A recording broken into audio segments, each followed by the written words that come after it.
Cette leçon abordera les sujets suivants. Les consignes de sécurité pour l'opérateur, les consignes de propreté des éléments du moteur, le choix des huiles moteurs. Voyons maintenant les protections nécessaires à la sécurité de l'opérateur lors d'une réfection moteur. Le vêtement de travail protège de la contamination par des produits caustiques, toxiques ou chimiques. Les chaussures de sécurité dotées d'un renfort métallique protègent les orteils en cas de chute d'objet. Les gants étanches protègent les mains des substances dangereuses, coupures et brûlures. Les lunettes de sécurité empêchent éclaboussures et particules d'atteindre les yeux en les protégeant de face et de côté. Le port de ces protections est obligatoire pour toute intervention sur un moteur. Il est impératif de sangler le véhicule sur un pont élévateur lors de la dépose du groupe motopropulseur. Chaque véhicule doit être sanglé de manière spécifique pour éviter son basculement. Vous devez vous référer à la documentation technique pour connaître les différentes procédures. Voyons maintenant les consignes de sécurité spécifiques à la manipulation d'huile moteur minérale usagée. Lorsque le moteur tourne, l'huile récolte des particules métalliques. L'huile minérale usagée ne doit jamais entrer en contact avec la peau et les yeux. Un contact prolongé et répété avec la peau provoque sécheresse et irritation qui peuvent dégénérer en maladie de peau. L'huile minérale usagée contient également des polluants faiblement cancérigènes. Pour prévenir tout risque, vous devez impérativement porter des gants étanches lors de l'opération.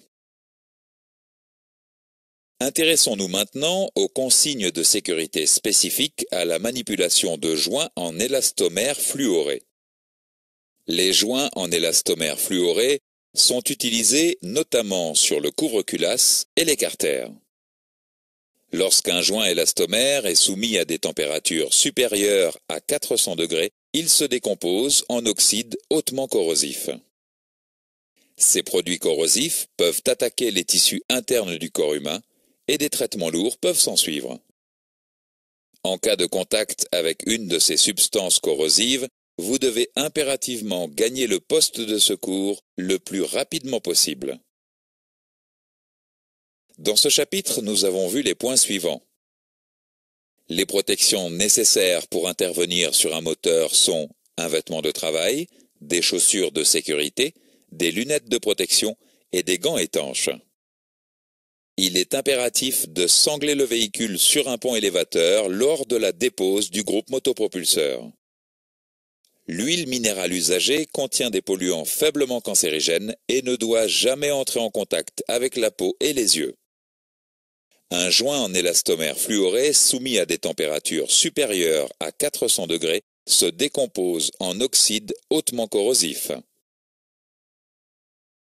Intéressons-nous aux consignes de propreté du moteur.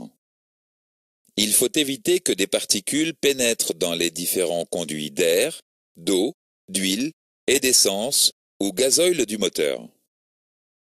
Lors de la dépose d'une canalisation souple ou rigide, il faut immédiatement l'obturer au moyen de bouchons.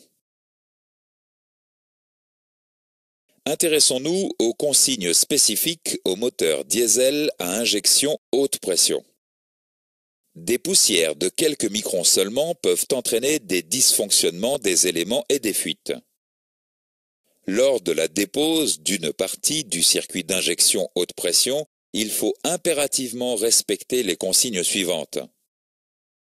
Le nettoyage de l'ensemble des zones sensibles à la pollution du système d'injection se fait avec un produit de nettoyage neuf et un pinceau propre ne perdant pas ses poils. L'air compressé doit être utilisé pour expulser l'excès de solution diluante et toute particule résiduelle. L'utilisation d'appareils nettoyants à haute pression est interdite car il provoque des dommages sur le système d'injection et les liaisons électriques. Après ouverture du circuit de carburant haute pression, Toutes les entrées doivent être obturées à l'aide de bouchons de propreté disponibles au magasin de pièces de rechange. Tout bouchon de propreté utilisé doit être jeté. Avant toute intervention, il faut impérativement se référer à la documentation technique spécifique à chaque moteur. Lors de la dépose du groupe motopropulseur, il faut utiliser des moyens de levage appropriés pour installer le moteur sur son support.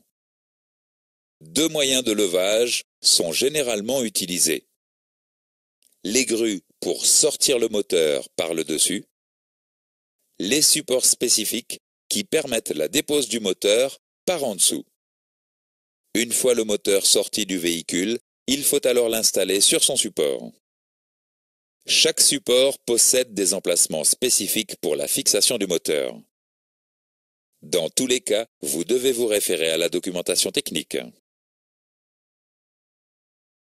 Certains éléments à démonter doivent être repérés afin de les remonter exactement au même endroit et dans la même position.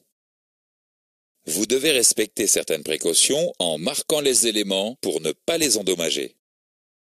Vous devez impérativement utiliser un feutre indélébile et non un instrument métallique.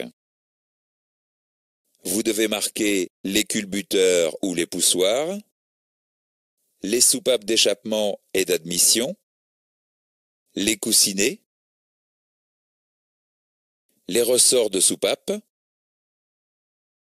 les pistons, axes de piston et segments, les bielles et les chapeaux de bielle, les chapeaux de palier d'arbre à cames.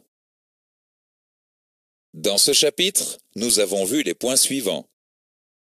Le nettoyage des éléments du moteur implique l'obturation des canalisations souples ou rigides. Lors de la dépose d'une partie du circuit d'injection haute pression, il faut impérativement respecter des consignes spécifiques. Lors de la dépose du groupe motopropulseur, il faut utiliser des moyens de levage appropriés pour installer le moteur sur son support. Pour marquer les éléments du moteur, l'utilisation d'un feutre indélébile est impérative à l'exclusion de tout instrument métallique. Voyons maintenant les consignes à respecter pour le choix de l'huile moteur. L'huile moteur assure la lubrification et limite les frottements entre les éléments mécaniques du moteur. L'huile moteur répond à des normes spécifiques. L'huile moteur doit posséder les propriétés suivantes: évacuer les particules métalliques en suspension, éviter la formation de dépôts, ne pas mousser. L'huile moteur est fortement sollicitée au cours de l'utilisation du véhicule. L'huile se charge de particules métalliques et de dépôts et perd ainsi ses propriétés d'origine. L'huile moteur doit être remplacée périodiquement ou lors d'une réfection moteur. Vous devez vous reporter à la documentation technique et au carnet de l'entretien du véhicule pour connaître les périodicités de remplacement. L'huile usagée récupérée ne doit jamais être rejetée dans la nature. L'huile moteur est identifiée par des grades correspondant à sa viscosité. La viscosité représente la résistance à l'écoulement. Plus le grade de viscosité est élevé, plus l'écoulement est difficile. Les deux types de grades sont les suivants. Le premier, suivi de la lettre W, correspond à la viscosité de l'huile à froid. Le deuxième correspond à la viscosité de l'huile à chaud. Vous devez vous reporter à la documentation technique pour identifier le type d'huile en fonction du type moteur. Dans ce chapitre, nous avons vu les points suivants. L'huile moteur assure la lubrification et limite les frottements entre les éléments mécaniques du moteur. L'huile moteur doit être remplacée périodiquement ou lors d'une réfection moteur et ne doit jamais être rejetée dans la nature. L'huile moteur est identifiée par des grades correspondant à sa viscosité à froid et à chaud.